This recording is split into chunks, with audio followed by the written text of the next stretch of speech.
রাজ্য চোর তৃণমূলকে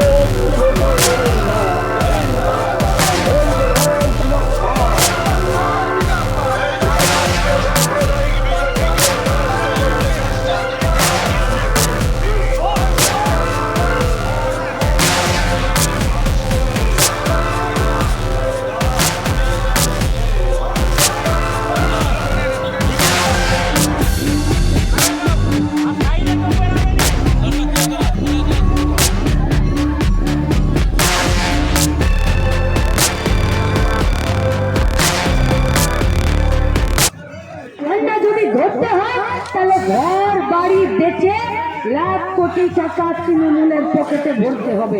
ভুলে যাব কখনো ভুলতে পারবো না। কিন্তু যারা একদিন পুলিশের হেঁকড়ি দেখিয়ে আর কিছু মাওবাদী গুন্ডাদের নামে হেঁকড়ি দেখিয়ে আমাদেরকে বলেছিল লাল ঝান্ডাটা ধরা যাবে না, তাদের বুকের উপরে মোম দিয়ে আবার ঝাড়গ্রামের গরিব খেটে খাওয়া মেহনতি মানুষেরা লাল ঝান্ডাটা নিজেদের কাঁধের উপরে ধরেছে।